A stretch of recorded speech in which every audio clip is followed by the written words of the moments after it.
Hello everyone, welcome to the introduction to my review of the Square Off Pro electronic chessboard. Now just to start off, if you have any specific questions about the board, this is your opportunity to leave them in the comments section and I will address those in the full review. The first thing you'll notice is it comes in this pretty convenient carrying case. This is portable, by the way. It's entirely portable.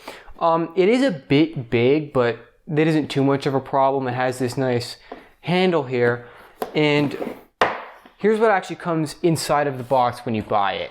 You have the board and you have the pieces and you have a charging cord. It also comes with this thing.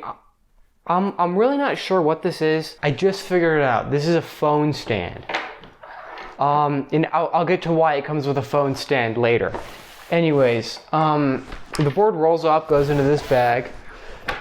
This is a pretty good size for a board, I think. It's a little big for my preference, but it is a pretty good size. And it comes with the pieces here.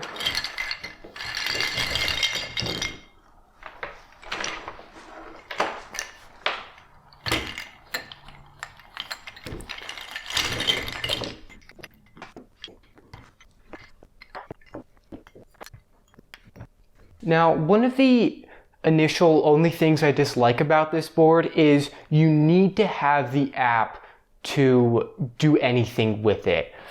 There's no option to just play against a computer without using the app. If you see, when I turn it on, it just immediately starts trying to sync to the app, which isn't really that much of a problem, but it's a little weird that you can't just buy the board and play against a computer with it. It's not that big of a deal though. Let me connect it here. So probably my favorite part about this board is the options you have for playing with it. You can play against computers. It has a bunch of range of difficulty. You can play against other people using Square Off boards as well. You can play people on lichess.com and you can play against people who are using chess.com. That's really nice, and it is pretty easy to set up and get everything synced. You'd think there would be some technical difficulties there. It is a bit annoying, you know, the pieces have to be perfectly in the square for it to recognize it.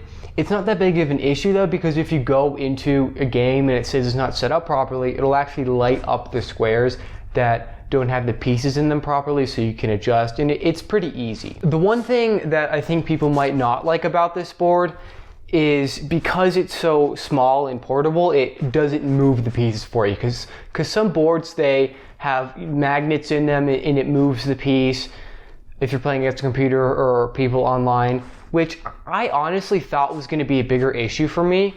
What this board does is it lights up the square of the piece that is moving, and it lights up the square it's moving to, so you have to physically move the piece.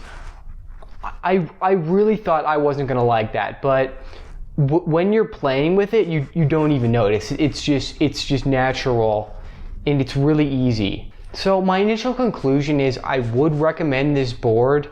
You don't need it because you can just play online. It is a bit expensive, but I think if you want to be good at chess, it is definitely important being able to play with physical pieces. If you have a lot of people to play with in real life, that's great, but if you don't, a board like this is a good option, because for me, I'm much better playing on, you know, sites like chess.com. I can see the board much better, and I do play much worse when I'm with real pieces, so this is good practice for me for preparing for things like tournaments. Now, thanks for watching, everyone. Remember, I am doing a full review soon, so remember, leave your comments down below, any questions you have, and I will address those.